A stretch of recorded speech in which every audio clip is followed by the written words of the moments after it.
बघा लास्ट लेक्चरमध्ये आपण इन्स्ट्रक्शनचं क्लासिफिकेशन बघत होतो. ठीक आहे, तर इन्स्ट्रक्शनचं क्लासिफिकेशन बघितलं आपण. जनरली आपण डेटा ट्रान्सफर ग्रुप, त्यानंतर कोणकोणचे आहेत क्लासिफिकेशन कसं केलेलं आपण इन्स्ट्रक्शनचं, डेटा ट्रान्सफर ग्रुप, त्यानंतर लॉजिकल इन्स्ट्रक्शन्स, अरिथमेटिक इन्स्ट्रक्शन्स, आणखी branch instructions, stack related, input output related instructions, हे असे काय केलेले आपण ग्रुप केलेले आहेत इन्स्ट्रक्शनचे. ठीक आहे, तर त्यानंतर बघा, तर इन्स्ट्रक्शन्सला आपण काय करतो बघा, याच्या साईजनुसार सुद्धा आपण काय करतो, क्लासिफाय करतो 3 कॅटेगरीज. पहिली कॅटेगरी आहे 1 बाईट इन्स्ट्रक्शन, 2 बाईट इन्स्ट्रक्शन आणि 3 बाईट इन्स्ट्रक्शन. मला वाटतं हे सुद्धा आपण लास्ट लेक्चरमध्ये डिस्कस केलं होतं. आता त्या इन्स्ट्रक्शनची साईज आहे ती 1 बाईट. 1 बाईट म्हणजे किती बीट असतात, एका बाईट मध्ये किती बिट्स असतात, 8 बिट्स, बरोबर आहे. 1 byte instruction that means 8 bit instruction. आता लक्षात घ्या इकडे दिसत आहे का, म्हणजे पॉइंटर आहे ते दिसत आहे, हे सगळं स्क्रीन दिसत आहे.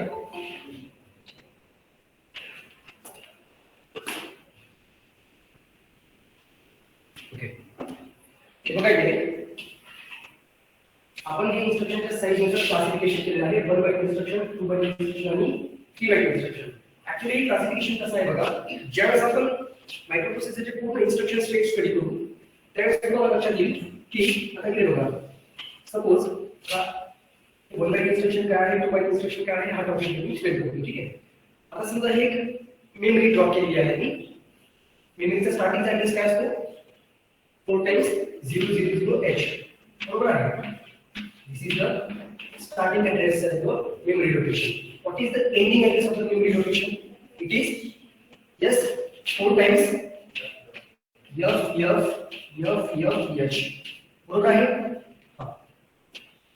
This H indicates the hexadecimal value.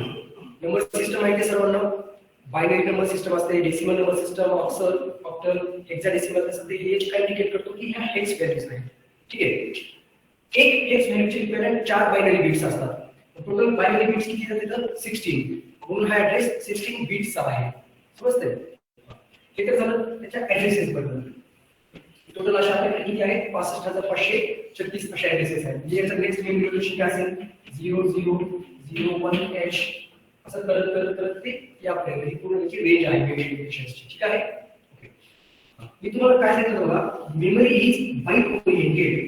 सांगितलं आठवतंय मेमरीचं स्ट्रक्चर सांगत असताना, मेमरी इज बाईट ओरिएंटेड. याचा अर्थ काय आहे, याचा अर्थ काय आहे, प्रत्येक मेमरी लोकेशनवर असे टोटल किती मेमरी लोकेशन्स आहेत, डेसिमल मध्ये सांगायचं म्हणजे 65,536 एवढे मेमरी लोकेशन्स आहेत आपल्याकडे. ठीक आहे, these are the maximum memory locations that microprocessor we can interface the memory having the size of that much, 64 KB. 64 KB is equivalent to 65,536. Okay, हे मेमरी लोकेशन आहे. प्रत्येक मेमरी लोकेशनवर जो डेटा स्टोअर होणार आहे तो किती असणार आहे, 8 बिटचा डेटा असेल. समजतंय, इथं फक्त 2 स्ट्रक्चर आपल्याला म्हणजे अशा प्रकारे असेल बघा. एक तर तो डेटा असेल नेक्स्ट 1 2 H, हा किती बिटचा डेटा आहे, हा 8 बिटचा डेटा आहे. ठीक आहे, बघा बिट रेशोवरले एक हेक्स व्हॅल्यू म्हणजे केलं तर माहिती असेल ना, हेक्साडेसिमलचं बायनरी मध्ये हे 4 बिट आणि हे 4 बिट, टोटल किती बिट झाले, 8 bit. That means each and in every memory location only 1 byte will be stored. 1 byte म्हणजे 8 बिट्स. ठीक आहे, हे काही बघा इथे 1 बाईट म्हणजे किती असतो, 8 बिट्स असतात. बरोबर आहे, बरोबर आहे. म्हणजे प्रत्येक मेमरी लोकेशनवर 1 बाईट स्टोअर केलेला असेल, म्हणजे 8 बिट स्टोअर केलं. Why, because memory is always byte oriented. ठीक आहे, आता तुम्ही म्हणत असाल की सर ही 64 KB ची मेमरी आहे, 64 किलोबाईटची मेमरी आहे. 1 KB ची मेमरी असेल, 1 MB मेमरी असेल, 1 GB मेमरी असेल, ती GB KB ती इंडिकेट काय करते, त्याची साईज किती आहे, नंबर ऑफ मेमरी लोकेशन्स किती आहेत. मग ती 64 KB ची मेमरी असेल, 1 GB ची मेमरी असेल किंवा 32 GB ची मेमरी असेल, ते ती साइज काय इंडिकेट करते, this only indicates the number of memory locations. समजतंय?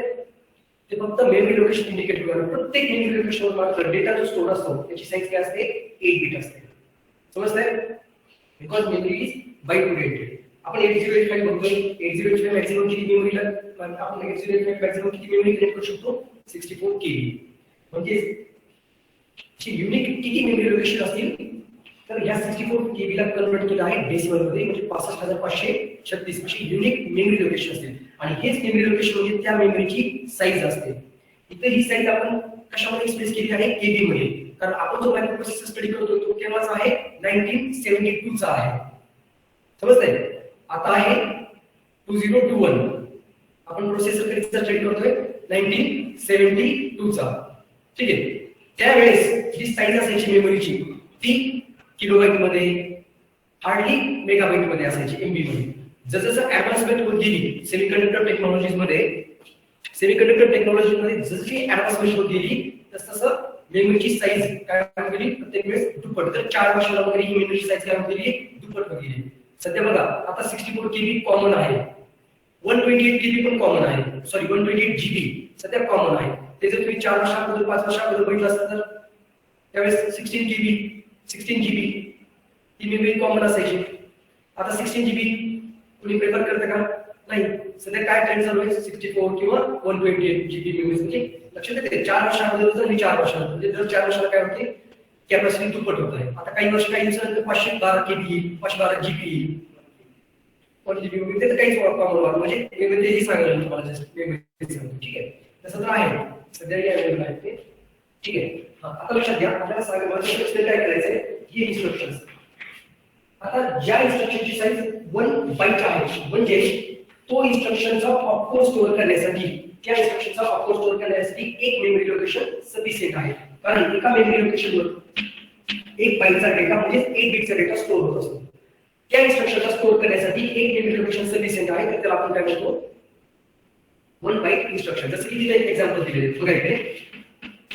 हा एक्झाम्पल आहे मूव A, B. हा इन्स्ट्रक्शन एक्झॅक्टली काय करतो बघा. या इन्स्ट्रक्शन मध्ये सोर्स कोणता आहे आणि डेस्टिनेशन कोणता आहे?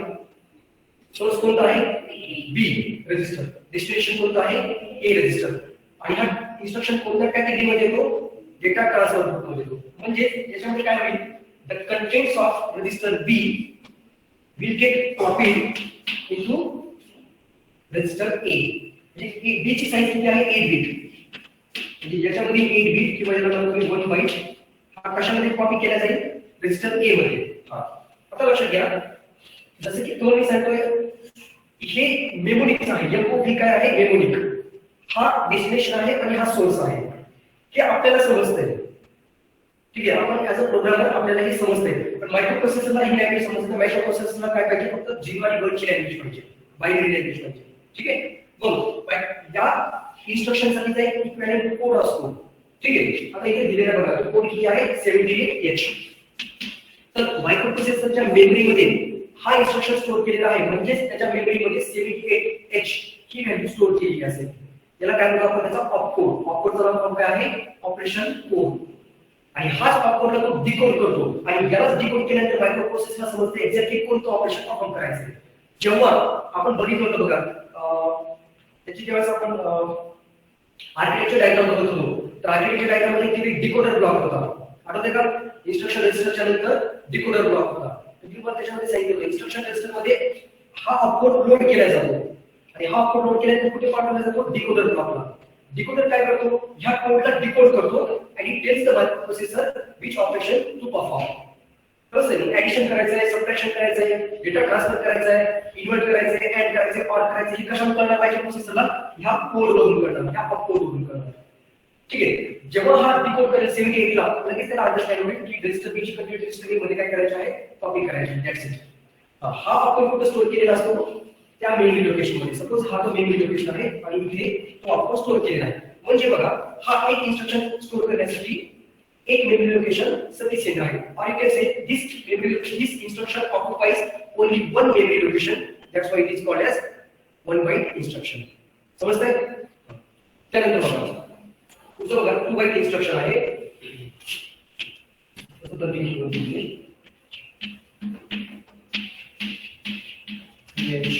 and so on.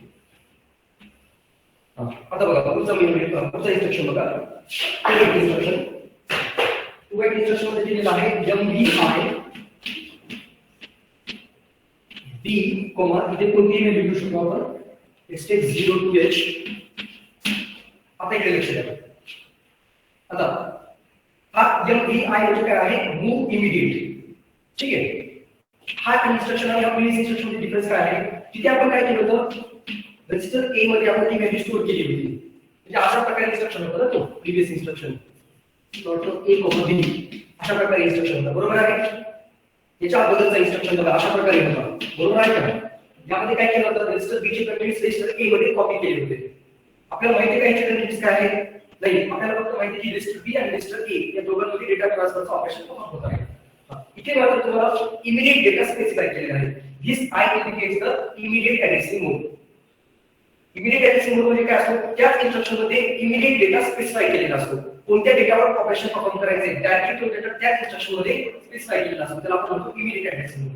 ठीक आहे, तर या इमिडिएट ऍड्रेसिंग मोड मध्ये बघा याच्यावर होईल काय, हा 0 to H ही जी व्हॅल्यू आहे, आता ही सोर्सची व्हॅल्यू आहे आणि हा डेस्टिनेशन पोझिशन लाईन बरोबर आहे. That means the value 0 to will be copied into register B.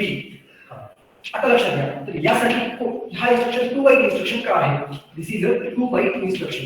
Why, because the first byte will be the opcode.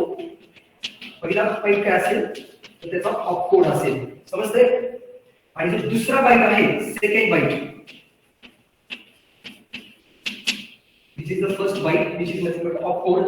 What is the second byte? Second byte is the immediate data. समजतंय, second bite काय असेल, हा immediate specify केलेला data असेल. म्हणजे हा instruction जर मला स्टोअर करायचा असेल मायक्रोप्रोसेसरला, हा इन्स्ट्रक्शन मेमरी मध्ये स्टोअर करायचा तर किती मेमरी लोकेशन्स लागतील, 2 मेमरी लोकेशन. एकामध्ये ऑपकोड स्टोअर करेल, एकामध्ये तो इमिडिएट डेटा स्टोअर करेल. आता याचा ऑपकोड दिलेला आहे बघा, इथे ऑपकोड दिलेला आहे 06. ठीक आहे, याचा ऑपकोड आहे 06H.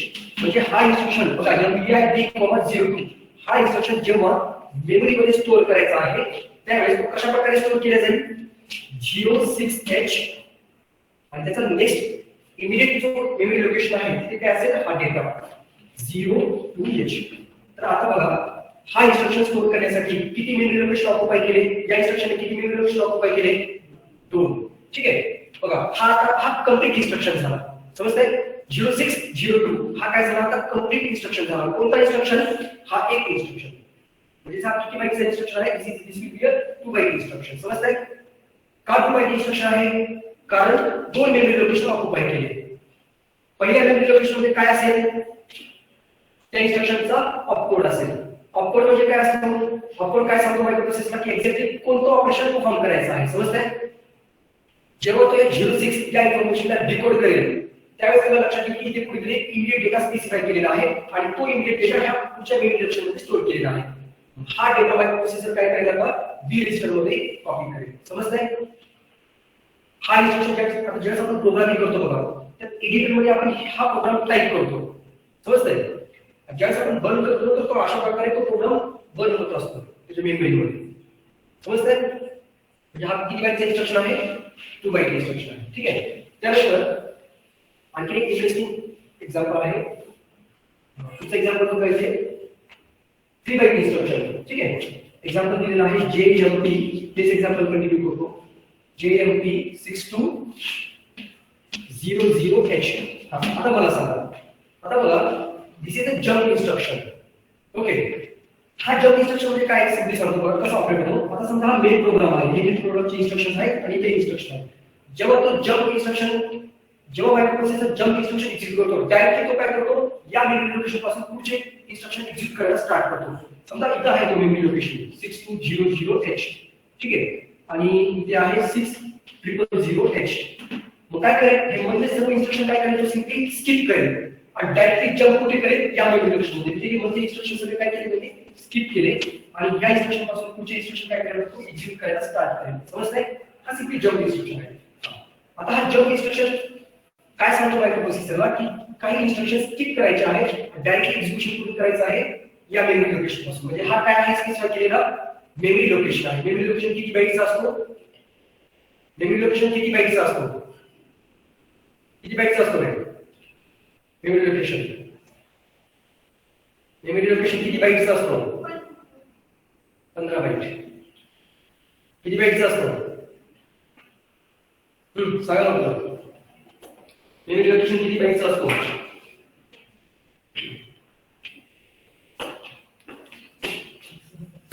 किती बाईटचा असतो memory location?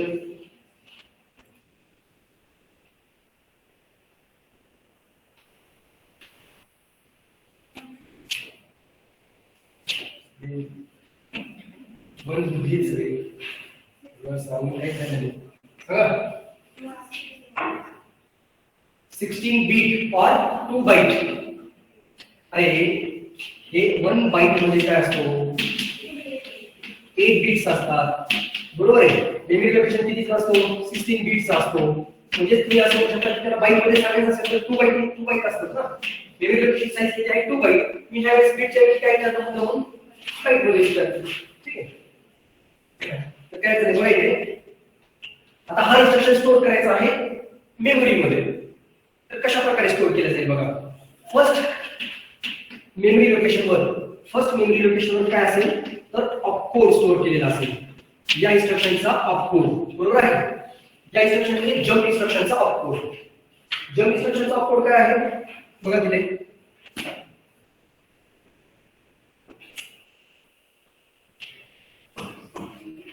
C3H. Okay. C3H. This is the opcode for this memory location. त्यानंतर जो सेकंड मेमरी लोकेशन आहे, ठीक आहे, जिथे आपल्याला हा इन्स्ट्रक्शन स्टोअर करायचा आहे, तिथे हा हायर बाइट स्टोअर केला जाईल, म्हणजे हा 62H. आणि जो थर्ड मेमरी लोकेशन आहे, त्या थर्ड मेमरी लोकेशनवर हा लोअर बाइट स्टोअर केला जाईल, जो की आहे 00H. म्हणजे हा इन्स्ट्रक्शन जर मेमरी मध्ये स्टोअर करायचा असेल तर तो कशा प्रकारे स्टोअर होणार बघा. सर्वात अगोदर इथे स्टोअर होईल C3H, त्यानंतर 62H आणि त्यानंतर 00H. अशा प्रकारे तो इन्स्ट्रक्शन मेमरी मध्ये स्टोअर केला जाईल. समजतंय? आपण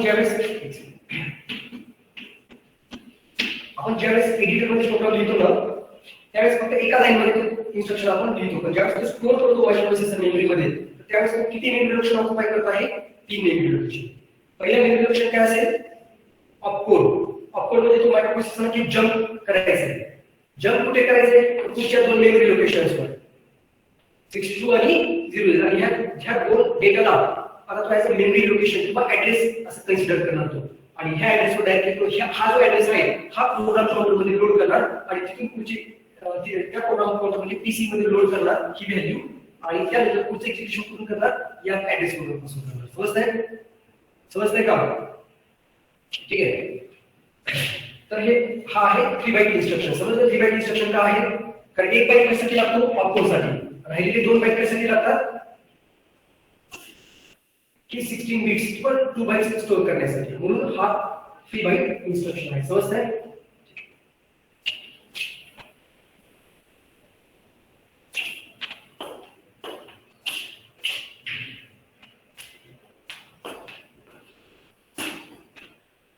यानंतर हेक्साडेसिमल बायनरी किती जणांना येतं? नंबर सिस्टम तर माहिती आहे. त्याच्यामध्ये आपल्याला जेवढं पाहिजे तेवढंच बोलू, बाकीचं बोलत नाही मी. ऑक्टल आपल्याला आवश्यकता नाही, आपल्याला फक्त हेक्साडेसिमल आणि बायनरी नंबर सिस्टमची आवश्यकता आहे. किती जणांना माहिती आहे बेसिक्स? कन्वर्जन करता येईल का हेक्साडेसिमलचं बायनरी मध्ये वगैरे किंवा डेसिमल मध्ये कन्वर्जन करता येतं का? आपल्याला सध्या मायक्रोप्रोसेसर सब्जेक्ट मध्ये 3च नंबर सिस्टमची आवश्यकता आहे. कोणकोणत्या? हेक्साडेसिमल, बायनरी आणि डेसिमल. डेसिमल पण फार कमी लागतं, ते आपल्याला समजण्यासाठी आपण फक्त ऍडिशनली कॅल्क्युलेट करतो. त्या ऍक्च्युअली मध्ये आपल्याला हेक्साडेसिमलचीच आवश्यकता आहे. किती जणांना माहित आहे? हात वर करा. कन्वर्जन येत नाही तुम्हाला हेक्साडेसिमलचं? बरं, हेक्साडेसिमलचं डेसिमल मध्ये करता येत असेल कन्वर्जन? हेक्साडेसिमलचं डेसिमल मध्ये किंवा बायनरी मध्ये किती जण हेक्साडेसिमलचं डेसिमल मध्ये आणि हेक्साडेसिमलचं बायनरी मध्ये किती जणांना येतं कन्वर्जन करायला? किती जणांना येतं?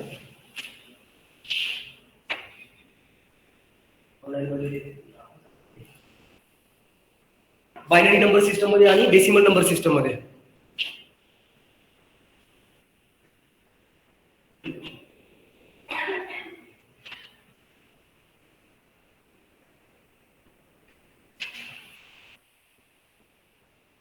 कोणालाच येत नाही ह्या नंबर्स कारण की मला तुमची आवश्यकता आहे या बेसिकमध्ये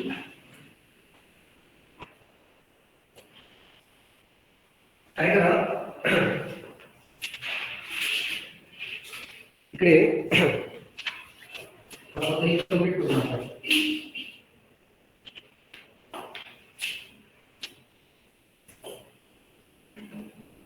त्याच दिवशी म्हणायचं होतं तुम्ही सुरुवातीला म्हणजे ते काय म्हणलं तुम्ही हो म्हणला किंवा काही जणांनी काही बोलले सर तर मी स्पेलिंग केली बघा इकडे डेसिमल नंबर सिस्टम घ्या 0 1 2 3 4 5 6 7 8 9 आणि त्यानंतर इकडे 10 11 12 13 15 एक्झॅक्ट डेसिमल मध्ये किती असतात 16 बिट्स असतात 0 पासून 15 पर्यंत तर ह्या डेसिमल नंबर जे डेसिमल आहे त्याचे इक्विव्हॅलेंट हेक्साडेसिमल मध्ये मला लिहून दाखवायचे हेक्साडेसिमल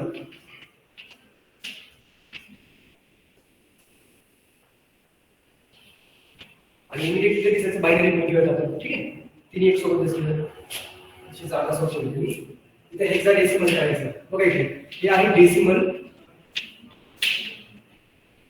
ठीक आहे त्याचं कन्वर्जन करायचं बायनरी मध्ये आणि हेक्साडेसिमल मध्ये हेक्साडेसिमल नंबर सिस्टम मध्ये आणि लगेच त्याचं कन्वर्जन करून टाकायचं मला बायनरी नंबर सिस्टम मध्ये सेम राहिलेले डिजिट्स आहेत 10 11 12 13 14 आणि 15 करून दाखवा डेसिमल आहे तसे हेक्साडेसिमल आणि बायनरी मध्ये करून दाखवा आपण कन्वर्जन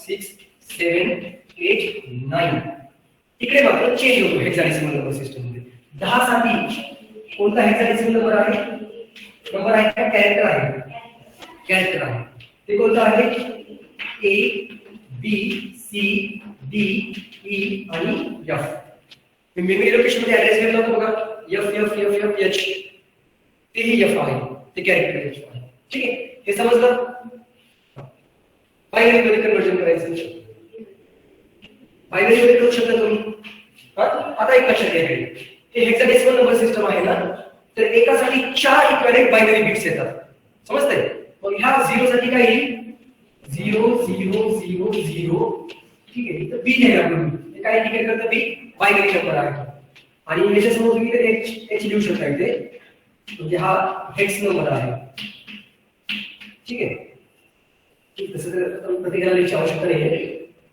लक्ष द्यायचं हा 1 साठी काय ऑलरेडी इथे लिहिलेलं आहे ठीक आहे त्यामुळे मी एकशे लिहित नाहीये प्रत्येक ठिकाणी हा 1 साठी सांगा 1 साठी काय येतो 0 0 0 1 बरोबर आहे 2 साठी सांगा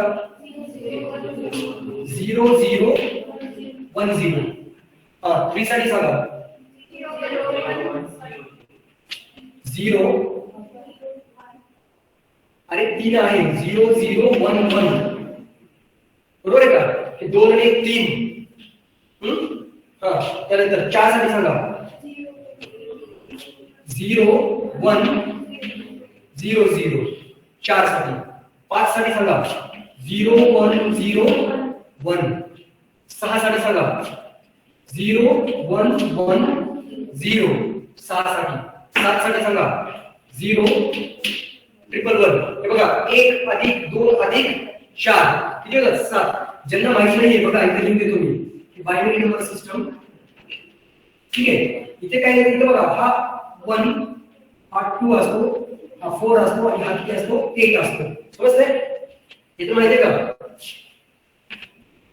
ठीक आहे बघा इथे 1 लिहायचे म्हणून बाकी सगळे 0 0 करून टाकले हे 1 आलं इथे 2 लिहायचंय म्हणून फक्त इथे 1 मल्टिप्लाय केले बाकी सगळे काय केले 0 0 0 इथे 3 आलायचं 3 म्हणजे काय असणार 2 + 1 म्हणून फक्त ह्या दोन बिट्सची व्हॅल्यू काय ठेवली 1 1 बाकीचे 0 0 केले इथे बघा 4 पाहिजे फक्त हा बिट आपण ऑन ठेवलं म्हणजे 1 आले बाकी सर्व बिट्स काय आहेत 0 4 साठी 5 साठी बघा 4 + 1 5 होतं बरोबर आहे म्हणून हे 4 + 1 5 आता इकडे बघा 6 कसं केलं 4 + 2 6 4 + 2 + 1 किती होतं 7 आहे का इथे 7 8 साठी बघा 8 साठी काय असेल 1 000 असेल 9 साठी काय असेल 1 0 0 1 9 साठी असेल बरोबर आहे इकडे आता हे ए बी सी डी हे जर समजत असेल तर डेसिमलचं कन्वर्जन करा 10 साठी काय येईल सांगा 10 साठी काय येईल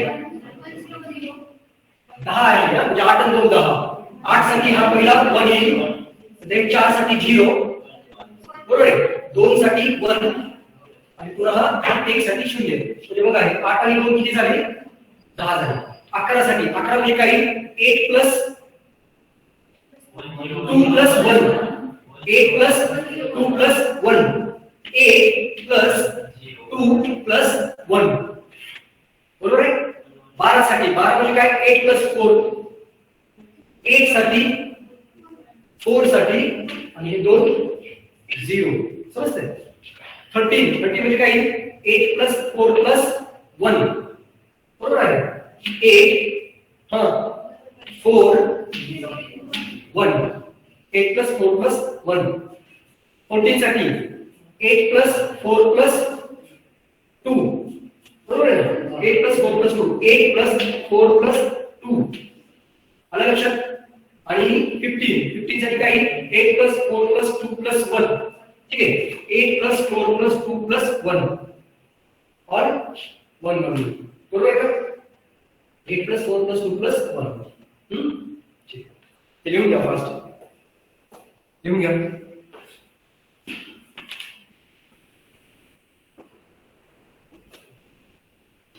लेक्चरच्या दिवशी सांगितलं काय म्हणतो तुमचे मार्क माझ्या हातात नाहीये तुमचे मार्क तुमच्या हातात आहेत तुम्ही जर चांगली परफॉर्म केली ड्यू डेटच्या अगोदर असाइनमेंट दिल्या अटेंडन्स जर चांगली असेल ठीक आहे आणि नोटबुक वगैरे हे सुद्धा गोष्टी त्याच्यामध्ये येतात हे जर सगळ्या गोष्टी चांगल्या असतील तर मग तुम्ही 50/50 सुद्धा घेऊ शकता इंटरनलमध्ये समजतंय मी पण काही त्याला रोखू शकत नाही सगळं ओके आहे तुमच्यासमोर मी 50/50 मार्क्स देऊ शकतो त्याच्यामध्ये समजतंय जर तुम्ही असाइनमेंट मध्ये कमी पडलात या बाकीच्या गोष्टीमध्ये अभ्यासामध्ये वगैरे ड्यू डेटच्या अगोदर दिले वगैरे ऑटोमॅटिकली तुमचे मार्क काय होतील रिड्यूस होत आहेत त्याच्यामध्ये ठीक आहे आणि पुन्हा मला म्हणायचं नाही की सर मला मार्क कमी का दिले समजतंय त्यामुळे पहिल्या लेक्चरलाच क्लिअर केलेले मी कारण कसं होतंय ओरलच्या दिवशी एक्सटर्नल येतात कधी येत नाही मीच ओरल घेतो जनरली ओरल घेतल्यानंतर काय असतं ते बेसिक कसं असं आपण 10-15 क्वेश्चन असतात प्रत्येकाच्या म्हणजे 10 क्वेश्चन असतात प्रत्येकाला 2-2, 3-3 जणांचा ग्रुप असतो त्याला 15 क्वेश्चन असतात इन टोटल कधी कधी काय होतं विद्यार्थी अभ्यास झालेला असतो किंवा दुसऱ्या काही असाइनमेंटचा लोड असतो वगैरे तर तिथे बोलू शकत नाही ओरलमध्ये टोटली ओरल देता येत नाही कारण हे मार्क कसे तुमचे कंटिन्युअस असेसमेंटचे अंडर येतात कंटिन्युअस असेसमेंट म्हणजे काय तुमचे वर्षभराची पूर्ण परफॉर्मन्स तुमची स्टडी करायची त्याच्यानुसार हे मार्क असतात आपण फक्त त्या 3 तासामध्ये बोललाय का नाही बोललाय त्याच्यावर मार्क देऊ शकत नाही हे त्यासाठी बाकी काही नाही ठीक आहे तर पुढे कंटिन्यू करू आपण यानंतर कोणाचा लेक्चर आहे